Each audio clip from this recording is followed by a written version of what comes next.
So, good morning, everybody. Thank you if this is the first time you've met me, then hi. For those of you that joined me yesterday, hello again. This is twice in a row that I've been up bright and breezy with full makeup on by 8:30, which most people that know me will tell me that's quite unheard of. So, today we're going to look at how to use social media when job seeking. So, social media is a huge passion of mine. I went through many years of hating it. And then suddenly started to embrace it for all the good that it can do and not ignore the negative sides of social media, but very much look at the power of it and how we can harness it for good. And I think certainly in the last couple of months, we've seen a real shift in social media. Facebook has become a really angry place to be. LinkedIn has become a really empathetic place to be. And we're going to talk about that a little bit more as we go through and how we can harness that when it comes to looking for a job. So for those of you that don't know me, I've got 22 years in training and recruitment. So I believe this will be my third recession that I'm working through. When looking for a new role in a recessed market, your job hunting really needs to be on point, which means, so harking back to what we said yesterday as well, you need to be better prepared than your competition. And it's those tiny little bits that you can do to make yourself stand out that can help secure that new opportunity where you might be in quite a competitive market. So today's session will give you some guidance on how to ensure that your social media helps you rather than hinders you. And I know when I've run this course before, lots of people have said, why do we need to be social? Using social media to get a new role goes far beyond it, updating your LinkedIn history and making sure that you don't have your latest party shots on Facebook. It can show off your skills and experience in a really personal way. It can humanize the recruitment process for you and a potential employer. So today we're going to show you how. So obviously there's a lot of platforms out there, but out of all the social media options, experts generally agree that LinkedIn is the one that's most professionally important. And I'm sure as recruiters, you guys have used it quite a bit. It always surprises me when I come across a CEO profile or a recruiter profile and they don't have a picture or they're not even listing their current position, because you're missing a trick. If LinkedIn is the only platform that you use, that's fine. It's perfectly fine to be a one-trick social media pony. If the online world makes you a bit uncomfortable, find your one platform and then learn about it. So your other options are, there's Twitter. Twitter's a decent option, but it's not low maintenance in the slightest. It's quite time consuming. The only time I've ever had any real degree of success with Twitter was when I was on maternity leave and I had a year of breastfeeding and being on my phone. And that's when I got some real results from it in terms of speaking to clients. But if you don't have the time to put into it, you simply won't get the time out of it. So if you are a tweeter and you love it, it will work well for you. If you're not, it's not the one that I would advise when it comes to personal branding. If you do use Twitter, you want to make sure that you're following the top influencers in your space, that you've found the people that you want to work for. And then you need to retweet and share your own thought leadership pieces. It's not a passive option. So then we've got Instagram and Pinterest. So these really depend on your field. And as recruiters, I would say that you guys are still better on LinkedIn. If you're in a really visual industry like design or fashion or entertainment, then these platforms would matter more. You know, if you're in design or architecture, Pinterest is brilliant. If you're working in an industry that really looks at the under 35 crowd, Instagram makes sense. But what you want to look at is the platform that makes sense for future professional use. So what job are you looking for and what industry do you want to work in? And what social media platform makes sense for that. So if you're looking to do B2B recruitment, I would go with LinkedIn. And how often do you need to be on it? You'll get the most impact if you're using social media on a regular basis. It's a really good branding tool if you're using it consistently. If you think of it like a stew, if you just put your stew in your slow cooker and you walk away, brilliant. You cannot do that with social media. You've got to work on it daily and you've got to make yourself relevant on it. In saying that, you don't need to spend hours on it. If you were to go from spending virtually no time on LinkedIn to committing to 15 to 20 minutes a day, by the end of the first week, you'd have done 2.5 hours. Or if you want to go a little bit further, we can easily bring that up. But it's a really, really valuable tool in your job search. Businesses, recruiters, headhunters all use LinkedIn to search for candidates for particular jobs and then approach them directly. So whether you're actively job hunting or not, I would always have an up-to-date LinkedIn profile. So today, that's what we're going to look at. So as the picture shows, try not to do it like these guys. So who doesn't have a photo? If you want to use the chat button and confess all, is there anybody here that doesn't have their image happily portrayed on LinkedIn?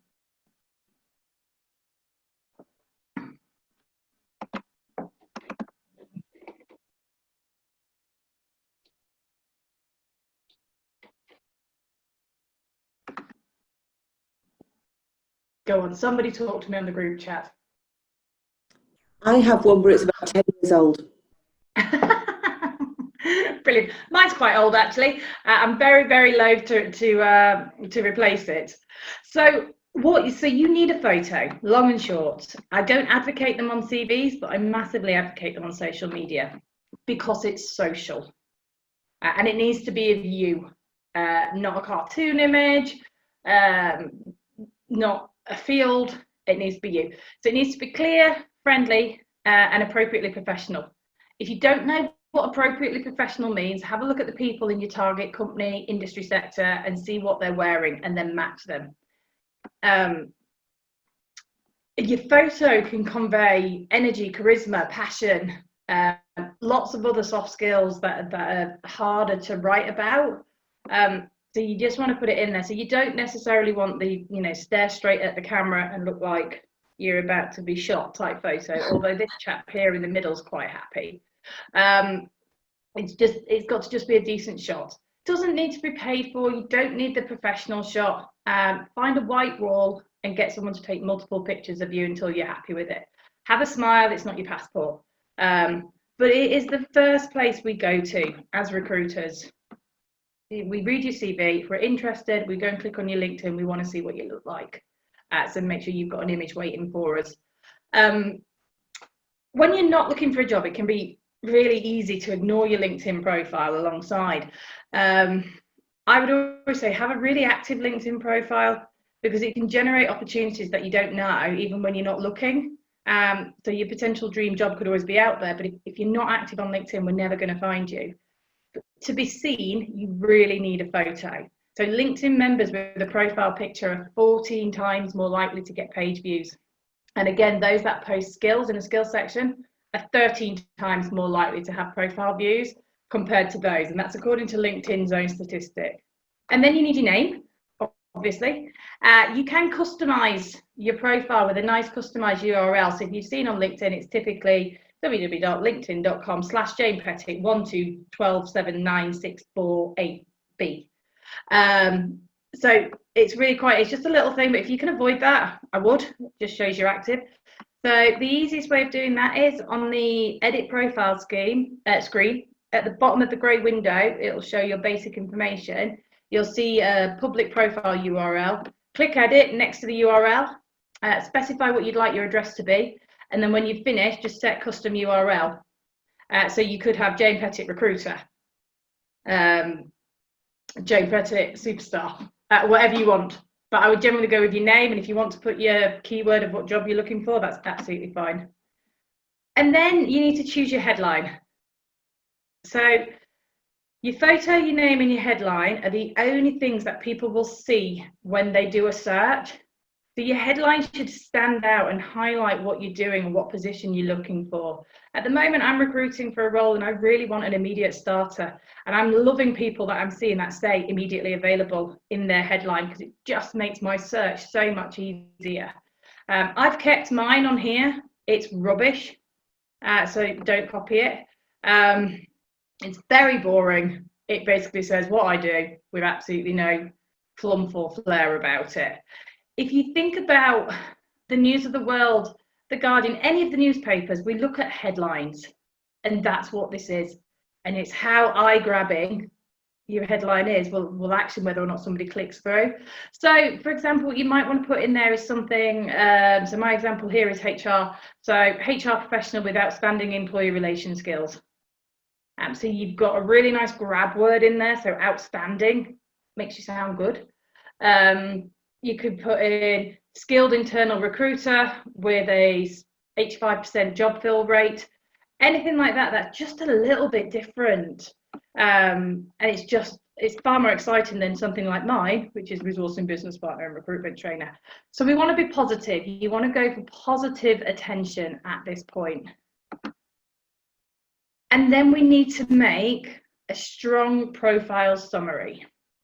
So your profile should be able to be skim read in about 30 seconds or less.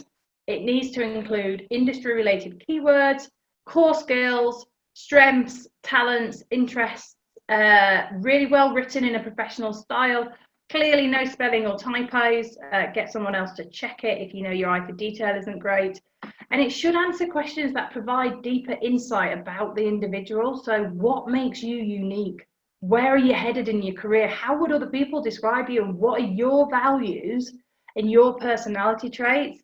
And then wherever possible, using numbers and case studies that highlight your success works really, really well on social media. So here I've used an example of what I think is an amazing profile. And in all honesty, the internet is there to help you. If you Google great profiles, you will find them. So in your LinkedIn summary box, simply have one.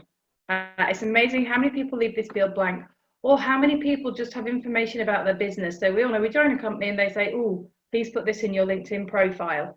That's fine if your company wants to, but I would still have the first few paragraphs purely about you, because it is your social media. When LinkedIn initially started, people were really confused about who owns your LinkedIn profile. Is it you or is it the business? It's you. It's always you. It's your profile. So what you put on there is your choice. But also lots of people leave this field blank when creating a LinkedIn profile. So your summary is your chance to tell your own story. So don't just use it to list skills or job titles. Bring it to life. And look at the difference that how you can explain to why you're good, why people like working with you. Invest some time, try some drafts, run your summary past people you know. There's a group of you, write them and share them with each other. It's a really personal piece of content marketing. It's really, really worth the effort. If we look at this lady over here, I mean, she's got a belting profile. There's no other way of writing it, but it's very humanistic. So she writes, the human brain is a crazy place, and there's two things that fascinate me most about product and growth marketing. First, the concept of consumer logic and how rational yet irrational it can be. And second, the challenge of communicating in a way that persuades and convinces consumers always requires optimization. So you're optimizing it for something that is both rational and irrational. So I read that and instantly I know that this lady is in product and marketing, and that it looks to me like she works in consumer. She could have just said, I am a successful product and consumer marketeer. Or she could have written it in a way that made me think, wow, I just want to read a little bit more. And then she goes on. So she applies the same thinking in product marketing that she also applies in leadership. Because when you're connecting with consumers or with your team, you're connecting with the funny rationality of their logic in order to bring ideas together, influence an outcome, and optimize scale for future growth. So again, second paragraph, I now know that she's a leader, that she's a manager. She's re-emphasized that she works in product marketing and re-emphasized that she works on the consumer side. And then she goes on. Previously, she built and led the demand generation marketing team, bringing 7 new products to market. And prior to joining SurveyMonkey, she worked in B2B marketing across the technology and financial service industries, helping companies generate revenue. Again, you can put in bullet points, I have B2B and consumer experience, or you can write it like a story. And that's what she's done here. She's done it exceptionally well. So I now know that she's not only got consumer experience, she's also got B2B. So if I was looking at this lady for a B2B marketing role, suddenly my concerns have been quelled. I know she's done it. And then she's told us a bit about herself. So outside of work, she serves on the board of directors of San Francisco Women in Tech, an organization committed to improving the networking and success of women in technology in Silicon Valley. She also coaches running for Girls on the Run an organisation designed to inspire young girls to be healthy, confident and joyful. She's an avid runner, cyclist and painter, and she's got her own website. And she also considers herself a flavour ambassador to Humphrey Slocum ice cream and can sometimes be spotted scooping on warm summer nights. Now I just generally want to marry this lady. So, you know, I want to be her best friend. She's clearly very successful. We may not all have the same repertoire of things that we do outside of work, but you will do something. You will have hobbies. It might be that you collect stamps or you read books, but that's fine. It's just making it sound vivid and exciting. And if you're not a natural content writer, and recruiters typically aren't, you know, it's not something we look for when we hire recruiters, run it by other people. I always say exaggerate first. And what you think might be a really exaggerated profile, somebody else might go, actually, no, that's fine. So that's what I go. So if you're looking at this thinking, oh, I couldn't possibly write about myself like this, you can, but you might need to just go sort of to the complete extreme and get someone to read it and then strip it down. But you guys are a team, so I really recommend using each other and doing it that way. Your LinkedIn profile should be used to complement your CV. So providing a more expansive look at your qualifications and who you are as a person. So it needs to show your accomplishments, your skills, volunteer experience, certificates, expertise. All of these things can basically increase your views. And this comes from LinkedIn again. So it can help you build your network. It can help you connect to new opportunities. So you've got your CV. Typically when job hunting, your CV will lead to your LinkedIn profile. So make sure your LinkedIn profile is on your CV, right at the top, nice and easy. You want to use targeted keywords. So if you've had really creative job titles before, some businesses will, you know, the different words that we can have for recruiters now is incredible. But if you are a recruiter, call yourself a recruiter. I've put here, don't lie about titles, but you can make them applicable. So you might want to use your actual job title and then just put / recruitment business partner or talent acquisition manager, just so you're showing up on keyword search. And then include specific information. Your LinkedIn profile is where you can go wild with what you've done because somebody's choosing to come look at it or they're trying to search. And when they're trying to search, the more keywords you can give them, the higher you will appear in a search ranking. So if you're looking for recruitment roles, you need to have recruitment all over your LinkedIn profile.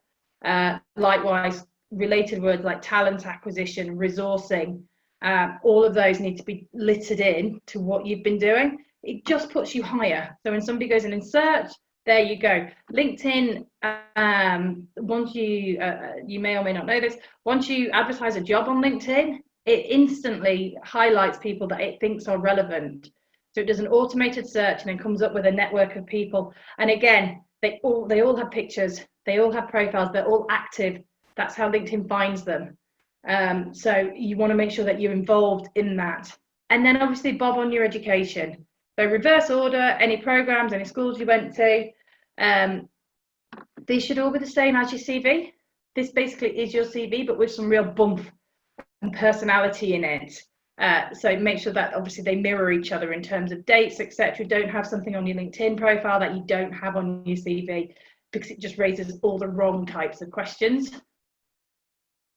And then don't hide your light under a bushel, which again, I think we spoke about this yesterday. It's not probably natural for us, but your LinkedIn profile should be a living, breathing document that represents what makes you unique and you worth hiring. So it's not a static sort of set it up and then walk away and hope it does the job. One way to keep your profile alive is to regularly share updates on topics related to your field, just as you would on Facebook or Instagram. Posting long form content such as blog posts is another great way to catch recruiters' eyes. You can share thought leadership, insights, you can read the day's top stories and share with your thoughts. Look at industry trends, which helps position you as an expert in your chosen field. What I would say is anything you share, tell people why you're sharing it. Like anything, if your friend turned up at your house and smiled at you and popped a book in front of you and went, "This is good," and then walked off, you might think, "Oh, I might give that a read later." if somebody like rings you and says, I'm coming over to your house, I've just finished this book, it's fantastic, you've got to read it, it's changed my life, I'll be there in 2 minutes, and they turn up on your doorstep and hand you the book and go, honestly, you've got to read this now, it's fantastic, chapter 3 blew my mind. Odds are you're probably going to go and get a cup of tea and sit down and at least give it 5 minutes of your time. So when you share things on LinkedIn, you're not doing it because you have to, because you've done a LinkedIn course and somebody said share relevant content. I want you to do it because you've read something and actually it's genuinely of interest. If you've read it and you thought it was boring, don't share it. If you've read it and you think, actually, that's really interesting. Why was it interesting? And just put a comment. Read this morning, really highlighted why recruitment needs to evolve. Love what he said in paragraph 2. Give it a buy-in signal, give it something to pull people in, to make them want to go and read. Because then what you hope is that you invoke a discussion, that they might read it and then they comment, and then you get into conversations. And conversations are what will get you jobs and also make you memorable.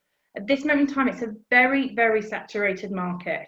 Although the recruitment world is slowly coming back off furlough, there's still a lot of people furloughed in the industry. So if you're looking to work with recruiters, at this moment in time, they are very, very busy because they're doing more than their day job. They're also, as you will be very aware, they are hunting for opportunities, but in a really soft way, because it's a tough market.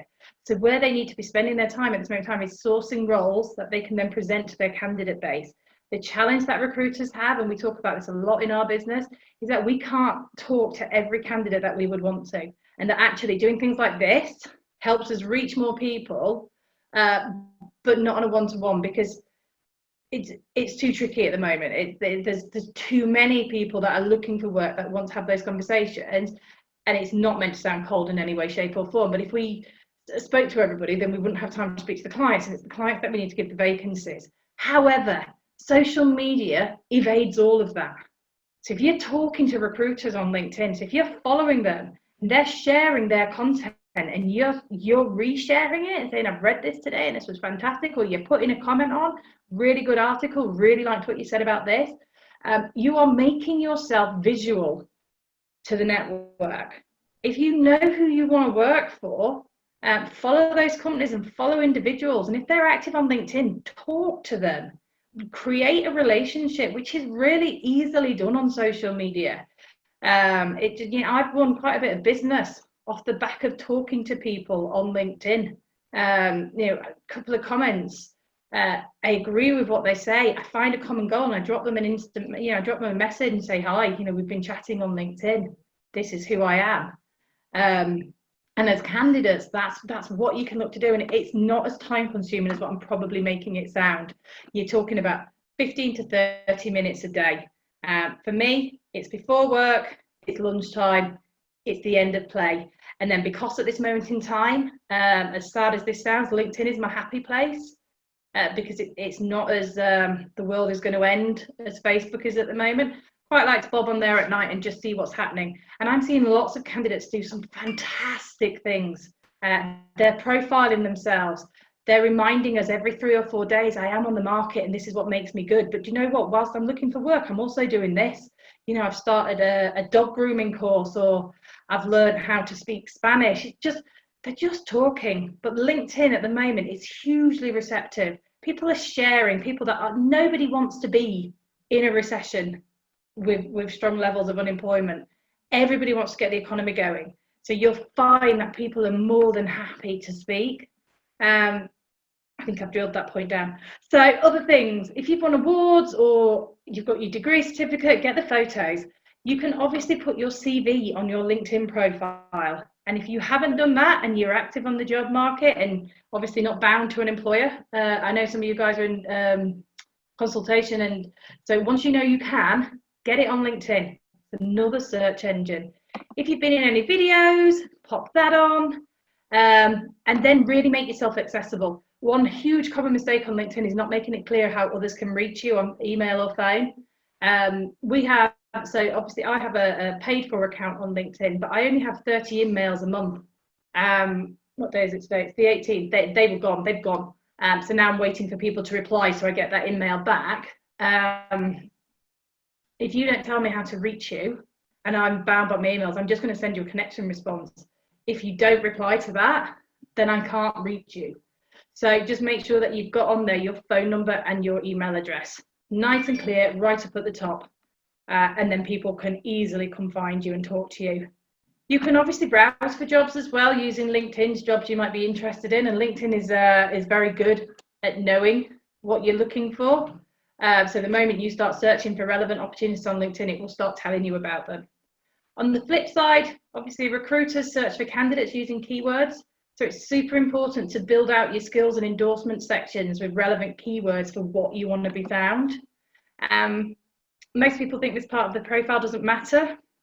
It really does. When we use LinkedIn Recruiter to search for possible job candidates, people that really sort of bump out their skills and endorsement sections with keywords means they're more likely to be featured in recruiters' search results. If you haven't got testimonials on there, again, you're a network of people, recommend each other and put those keywords in. Because again, it's just going to increase you in the SEO world and the CRM ratings. It's going to bump you up the ladder. And it is really called social for a reason. So talk, listen and respond. Proper Yorkshire saying, you've got 2 ears and 1 mouth, so use it in that way. Read. It is full of content, and it's not as static as what LinkedIn used to be. It's much more personal. You'll see I even saw some TikTok videos on there the other day, which scared me. Don't send connection requests without a reason. You put a note in there, I'm connecting with you today because, and don't not respond to people. Don't just talk about your job hunt or just talk about recruitment. Talk about things that interest you. To make yourself relevant and talk to other people. You don't need to be posting your own status updates 3-4 times a day. I probably update mine about 2 to 3 times a day at the moment, but that's because I'm both marketing and I'm recruiting. If I was looking for a role, I'd be more interested in talking to other people about their content and then putting bits up of your own. Look at past colleagues, ask for help, use messages. Again, people might not have time to have 15, 20 minutes, 30 minutes on the phone, but replying to a LinkedIn message is really easy. And for me, I can't ignore a LinkedIn message. You know, it's tantamount to somebody talking to me in the street and me just turning my back and walking off. I just can't do it. And I'd hope that none of you can either. So use it, talk to people, comment, thank people, just be visible. And then the rest. So hopefully you've got a good idea of how to use LinkedIn now. And I would say it is by far the most important social network that job recruiters use, but it is by no means the only one. So Facebook is the second most visited social network amongst recruiters. So about 55% of recruiters use Facebook versus 87% for LinkedIn. Depending on what software recruitment companies have, will depend on what they use. So on the software that I use, where all my CVs come in, it will highlight your name, it will show me your CV, it will show me a snippet first of all, and then down the bottom it will have a section where it says notes, where I fill in my notes about a conversation we've had, and then it will also have LinkedIn, Facebook, Twitter, I think it has Instagram, but it has those 4 key boxes. And what the system is trying to do is find you. Doesn't always get it right. So sometimes I can click it and it takes me to somebody completely different, but it is trying to find you. So just bear that in mind when you're looking for a job, is that most CRM systems will have inbuilt social search platforms, so we can go looking. Obviously, if recruiters don't like what they find out about you on another social network, it can kill your chances of getting hired. We've got instances of people that have been going through final stages, and then somebody's looked on their Facebook profile and found that it's contained something that isn't right, or that they don't like, or they don't want in their business, and then those interviews stop quite quickly. It's just about being sensible when you're job hunting. At this moment in time, people have got lots and lots of strong opinions. We've got strong opinions on how we've managed lockdown. We've got strong opinions on Brexit. Remember that, baby? Strong opinions on, when we should or shouldn't come out. If you're posting really strong opinions on Facebook, which actually I quite like, but got to bear in mind, if an employer is looking at it and theirs is very different to yours, you might put yourself in a situation that you suddenly don't even realise that you've been looked over for a job, because you'd be quite verbal about something. And I think at the moment, because there's so much opinion on Facebook, it is quite tempting to go and look at people on there and see what they're posting. So either lock your profile down, so people can just see your images, etc., or just play the safe game whilst you're job hunting. So, final tips. Spend some time making sure that your LinkedIn profile is a souped up version of your CV. Start to network. You can use LinkedIn in two ways. If you imagine you've gone to a networking meeting, I don't know about you guys, but I don't like face-to-face networking. It's not comfortable for me. I find it really hard to go and speak to people that I've never met before. But if we took LinkedIn in the same context, you can go in and you can grab a coffee and you can sit in the corner and really hope somebody will come and talk to you and will find you. Odds are somebody who's in the same boat as you might come and say hello, or an old colleague might bob along and say hi. After that, you're probably not going to attract a huge amount of attention. That to me is somebody on LinkedIn who's just put a profile up and then walked away and hope it works for them. And then you get the other person who walks into the networking, stands on a table, gets a megaphone and shouts, "I'm here, hello, hi," and basically is too loud and isn't relevant, just shouts out, "Did you read? Have you read?" So we don't want to be that person either. On LinkedIn, what we want to be is somebody that walks around the room and says, I read what you wrote, what you put. It's really exciting. Really like that. I completely agree. Or actually, I disagree with what you put, but this is why. So it's talking to people. If you're not active on LinkedIn at the moment, just going in and suddenly sharing lots of content, people don't know who you are, so you become the person with the megaphone. If you're somebody that starts to talk, I got a really good example of this actually. A chap applied for a role through me recently, and he's not right for the role, but he also followed up with a message on LinkedIn. So rather than just getting the automated response of, thank you for your CV, please join our mailing list. If we don't contact you, unfortunately, you won't be moving forward. He contacted me directly. So I went back to him and said, "I'm really sorry, but actually for this role, it's not going to be right." To which he said, "No, that's fine, thank you." And I said, "Hopefully you've got an email. Maybe I'll see you on some of our training." This guy posts loads on LinkedIn. I talk to him daily now. I know his name, I know what he does, I know what he's looking to do. We've never had a verbal conversation, but he is so prominent in my mind because I speak to him in some way, shape or form every day, and he replies to me. So he comments on my stuff, I comment on his stuff. It's just social networking. But for me, that shows the power of LinkedIn. That's how you use it, as a social network. So that is the end of this morning. Sorry for the abrupt cut off there, folks. It's always hard when you're trying to record a live session, but really hope you've enjoyed that and it's given you some insight into social media and the power that it can give you when you're job hunting. Any questions, please do come find me on LinkedIn. Happy to talk through and happy to give you my thoughts and feedback on your profile. But again, hope you've enjoyed it, and obviously if you want to come on our mailing list for any future events, just drop me a line with your email address and I'll make sure that you're the first person to hear about them. Have a lovely day.